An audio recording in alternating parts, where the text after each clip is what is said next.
إن الحمد لله نحمده ونستعينه ونستغفره ونعوذ بالله من شرور أنفسنا ومن سيئات أعمالنا من يهده الله فلا مضل له ومن يضلل فلا هادي له أشهد أن لا إله إلا الله وحده لا شريك له وأشهد أن محمدًا عبده ورسوله أما بعد فإن خير الحديث كتاب الله وخير الهدي هدي محمد صلى الله عليه وسلم وشر الأمور محدثاتها وكل محدثة بدعة وكل بدعة ضلالة وكل ضلالة في النار. أعوذ بالله من الشيطان الرجيم. بسم الله الرحمن الرحيم. إلا تنصروه فقد نصره الله إذ أخرجه الذين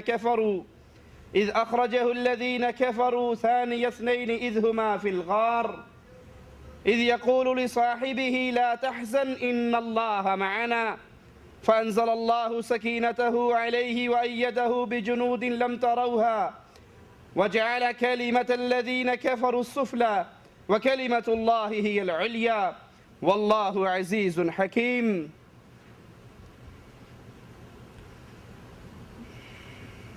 ابو بکر صدیق رضی اللہ عنہ وارضا کی سیرت،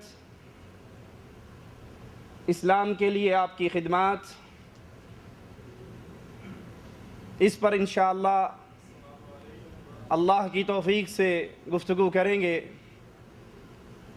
آپ کا نام عبد الکعبہ تھا.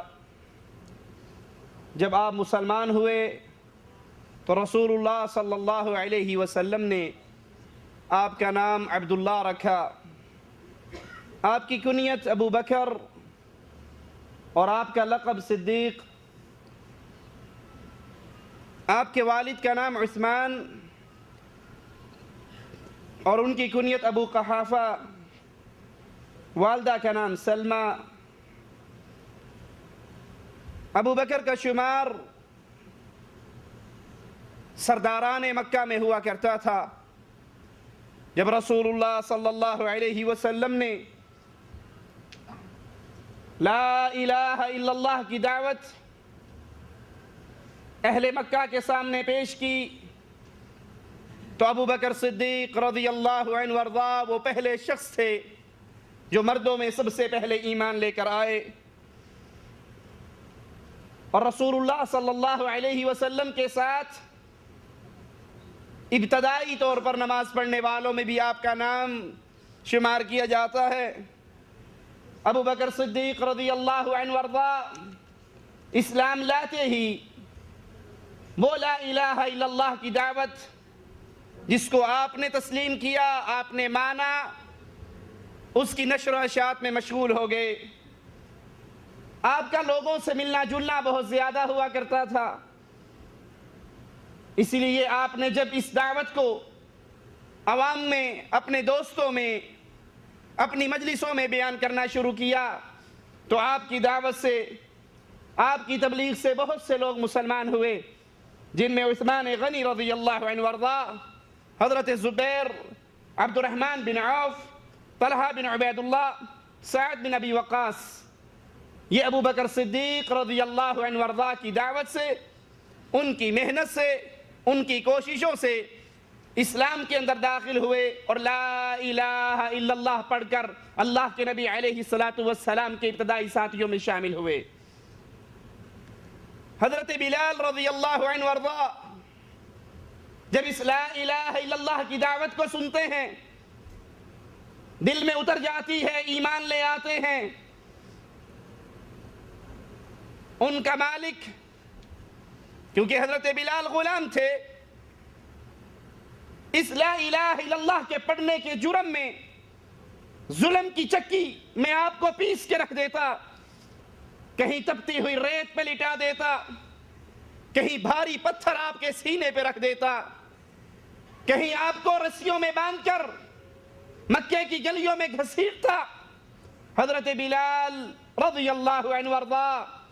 لا الہ الا اللہ کی دعوت اس طرح دل میں گھر کر چکی تھی، یہ سارا ظلم برداشت کرتے رہے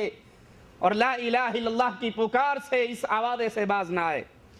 وہ ظلم کرتے، وہ مارتے، وہ کوڑے برساتے، وہ پتھروں پہ گھسیٹتے، وہ ریت پہ لٹاتے،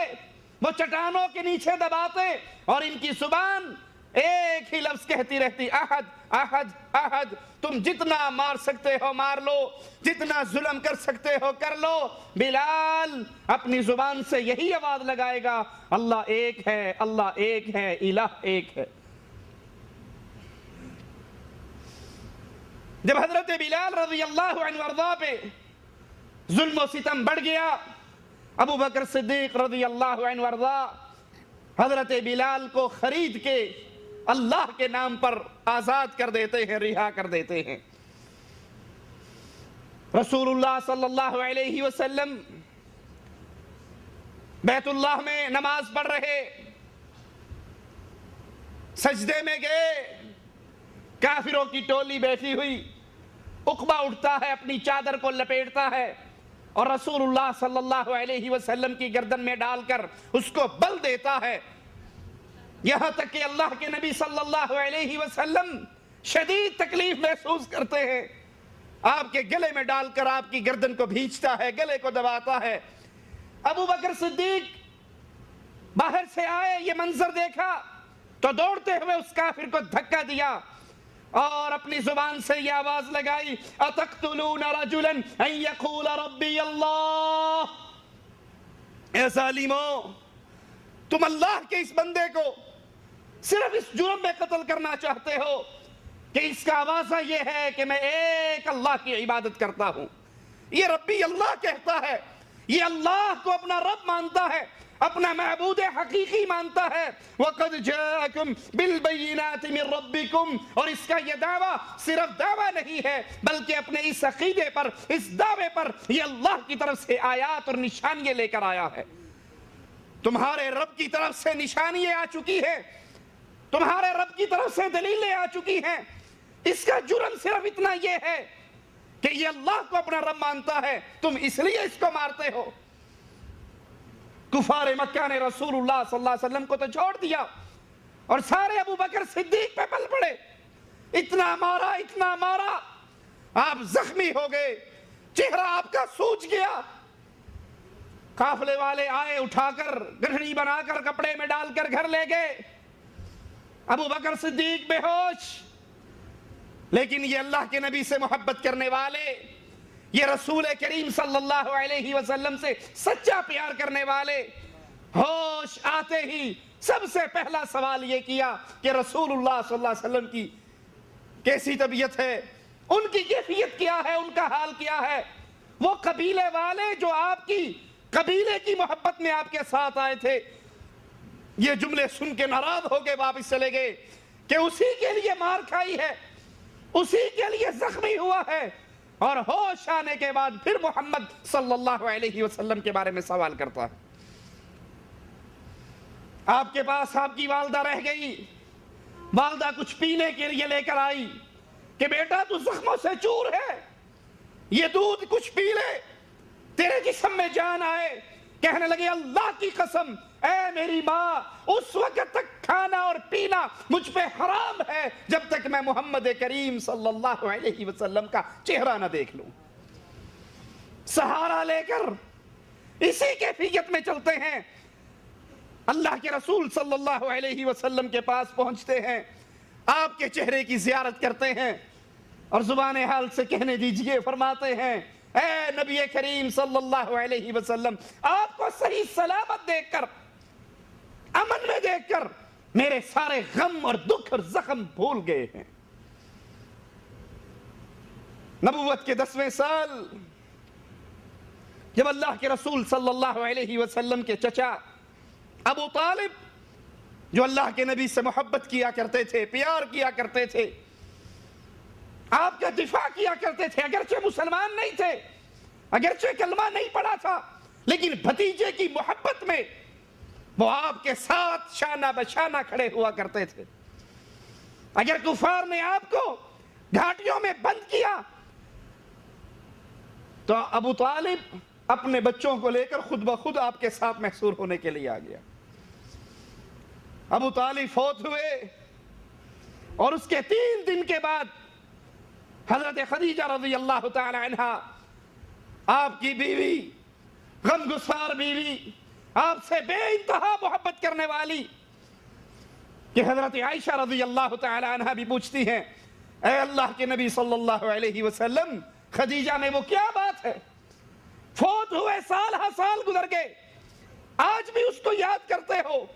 آج بھی اس کا ذکر کرتے ہو؟ کہا عائشہ تو کیا جانے اس کو، وہ تھی جب لوگ مجھے جھٹلایا کرتے تھے وہ میری تصدیق کیا کرتی تھی، لوگ مجھے مارا کرتے تھے خدیجہ میرے زخموں کو دھویا کرتی تھی، لوگوں نے مجھ سے مال کو روک لیا تھا، خدیجہ نے اپنا سارا مال مجھ پہ نچھاور کر دیا تھا۔ 3 دن کے بعد حضرت خدیجہ رضی اللہ تعالی عنہا بھی فوت ہو جاتی ہیں۔ ان 2 ساتھیوں کی، اپنے چچا اور اپنی بیوی کی وفات پر آپ کو اتنا دکھ ہوتا ہے، اتنا غم ہوتا ہے کہ اس سال کا نام ہی غم والا سال پڑ جاتا ہے۔ ابو بکر صدیق رضی اللہ عنہ وارضاہ اسی سال کے شوال کے مہینے میں اللہ کے رسول صلی اللہ علیہ وسلم کے دل کے سکون کے لیے اپنی بیٹی عائشہ رضی اللہ تعالی عنہا کا نکاح رسول اللہ صلی اللہ علیہ وسلم سے کر دیتے ہیں۔ اسی سال اللہ کے حبیب علیہ السلام کو معراج نصیب ہوئی، آپ معراج سے واپس آئے، اہل مکہ کو خبر دی اپنے اس سفر کی، بیت المقدس میں جانے کی، آسمانوں پہ جانے کی، اور یہ خبر ابو جہل تک پہنچی۔ ابو جہل ابو بکر کو تلاش کرتا ہوا آتا ہے اور کہتا ہے، ابو بکر رضی اللہ عنہ وارضاہ، کیا کوئی شخص رات کے 1 پہر میں بیت اللہ سے مسجد اقصی اور پھر آسمانوں پر یہ ساری سیر کر کے رات کے 1 ہی پہر میں واپس آ سکتا ہے؟ ابو بکر صدیق رضی اللہ عنہ وارضاہ کہتے ہیں، نہیں، یہ ناممکن ہے، بیت اللہ سے بیت المقدس 6 مہینے کا سفر ہے۔ ابو جہل دل میں بڑا خوش ہے کہ میں نے رسول اللہ صلی اللہ علیہ وسلم کے قریبی ساتھی کو توڑ لیا۔ پھر کہتا ہے، تو جانتا ہے یہ دعویٰ کس نے کیا ہے، یہ خبر کس نے مشہور کی ہے؟ کہا ابو جہل، یہ کس نے کہا ہے؟ کہا جس کو تو رسول اللہ کہتا ہے اس کا یہ دعویٰ ہے کہ میں رات کے 1 پہر میں بیت اللہ سے بیت المقدس پہ گیا، آسمانوں پہ گیا اور پھر واپس آیا۔ کہنے لگے، اللہ کی قسم ابو جہل، اگر میرے آقا، میرے نبی جناب محمد نے یہ کہا ہے تو اللہ کی قسم سچ کہا ہے، صلی اللہ علیہ وسلم۔